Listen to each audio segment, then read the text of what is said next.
Welcome to Chris's Storytelling Corner.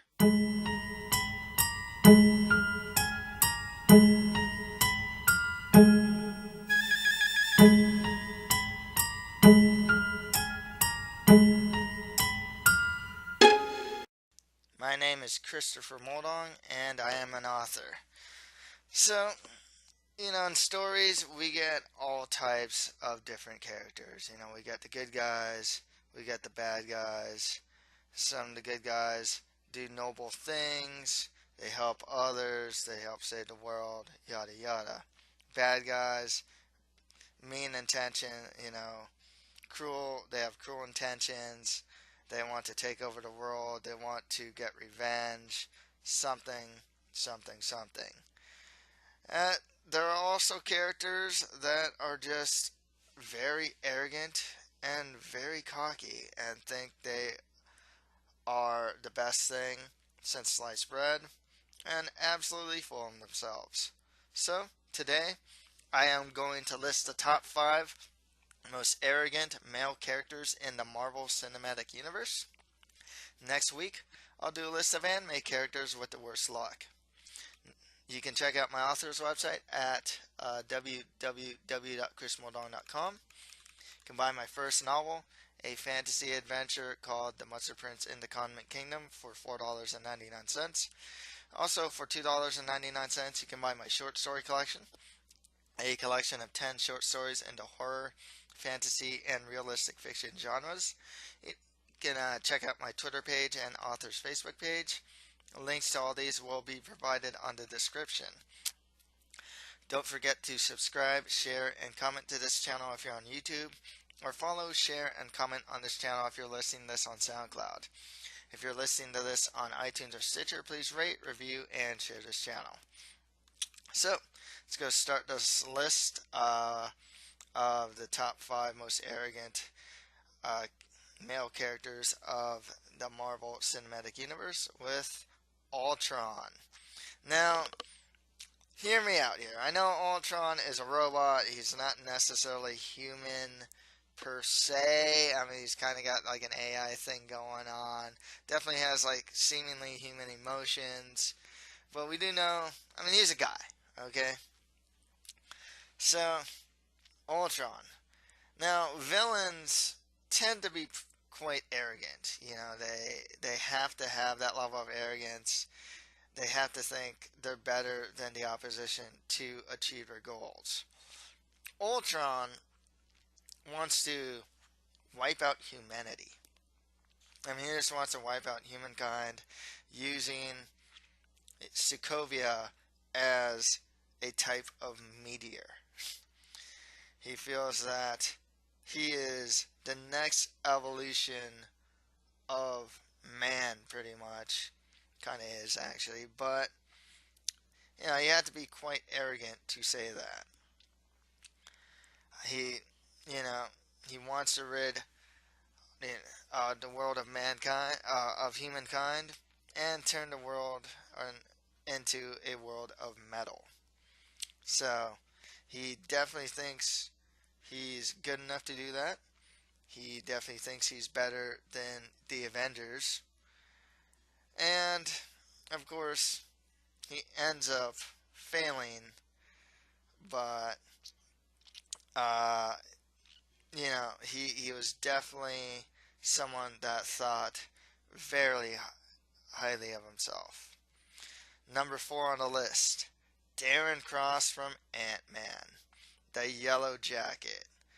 He's the protege of Hank Pym, and I think as we see in the movie, he pretty much surpassed Hank, and he seemed to have been feeling that he's superior to his mentor.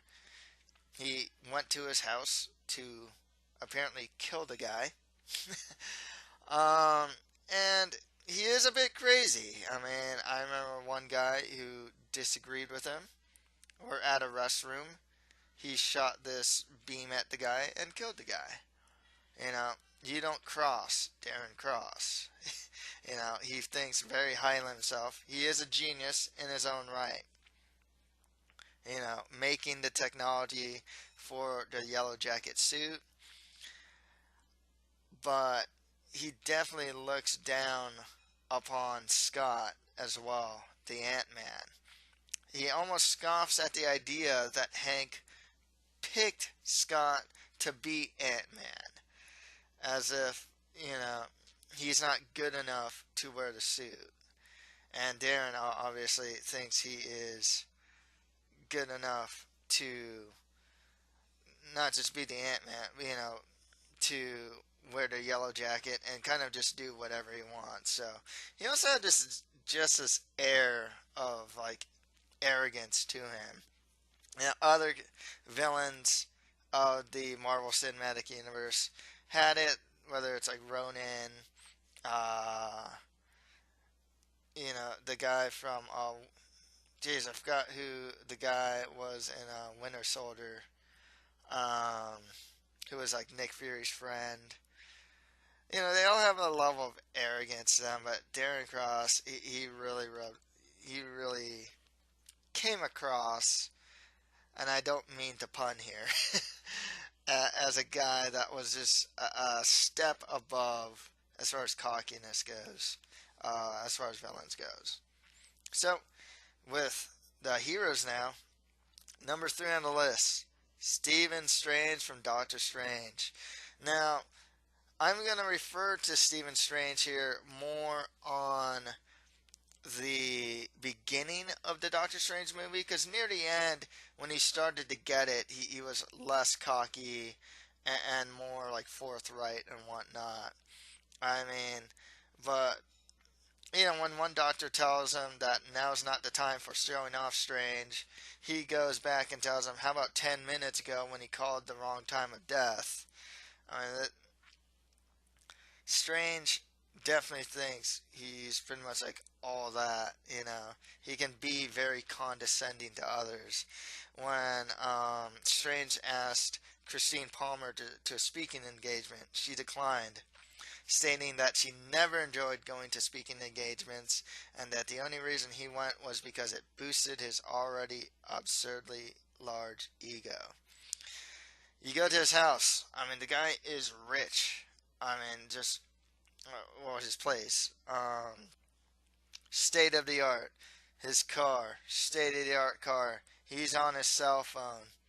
And you gotta think that it's almost like his own arrogance was the reason for his own demise and his inability to use his hands in a sense, He's just thought he was so great. He can go, so many miles per hour on the road, on the phone and whatnot, like nothing can touch the guy.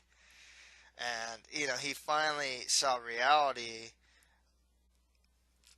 due to an accident and losing the ability to, badly just injuring his hands, which he needs for his work. And even when he gets to meet the Ancient One, I mean, the Ancient One tells him pretty early on that you're a man looking at the world through a keyhole. Spent your whole life trying to widen that keyhole, to see more, to know more.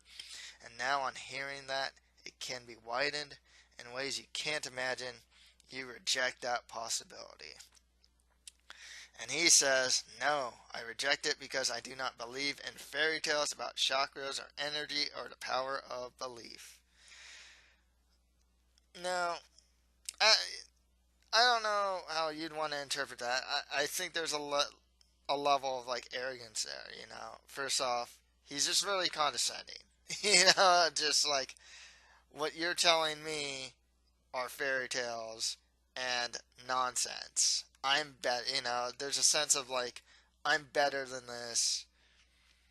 This stuff shouldn't exist. I know more. And he doesn't.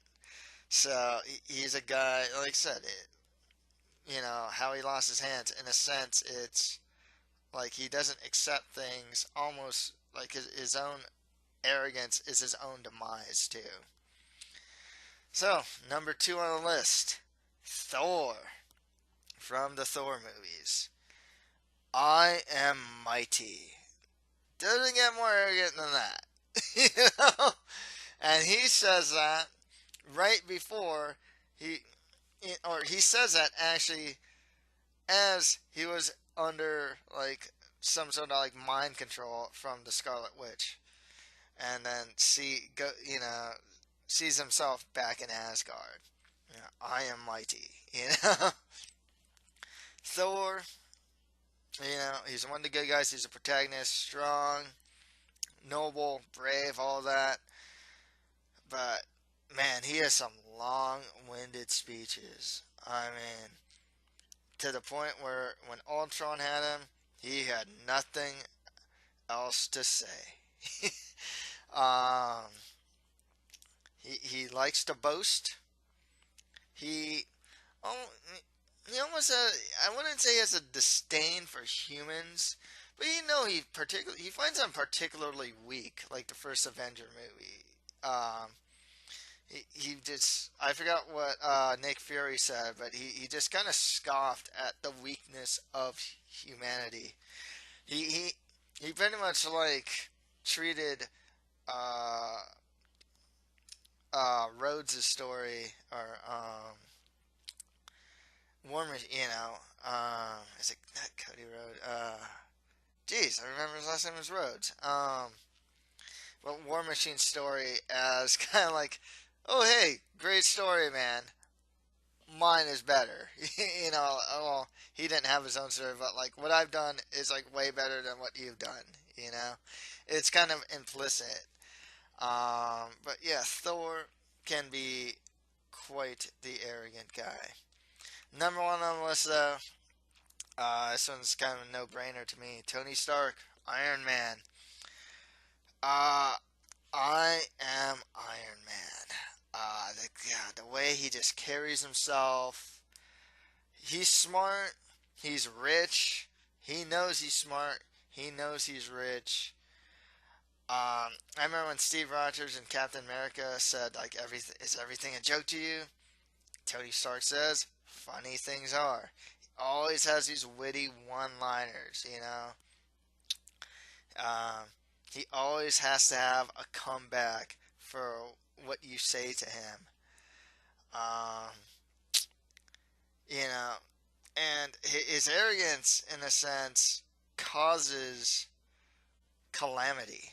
I mean, just in the sense of thinking that he can save the world by creating Ultron. It's almost like there's a level of arrogance there that I can do this great thing almost like without repercussion or anything like that, without even really considering any type of repercussions. Everyone's like, no, no, don't do this. Oh, no, no, I will do this. Peace on earth, right? Who would have thought? That's what he says. Um, and that's, yeah, that's the thing with Tony Stark. I really think his arrogance, in a sense, has been the reason why calamity happens. I just kind of repeated myself there. So, that's all for today. If you think I missed any characters or have something to say, leave a comment below. If you like this, don't forget to subscribe, share, and comment to this channel if you're on YouTube, or follow, share, and comment on this channel if you're listening to this on SoundCloud. If you're listening to this on iTunes or Stitcher, please rate, review, and share this channel. Thank you for listening to this list. Next week, I will do a list of anime characters with the worst luck. Thank you, and until next time.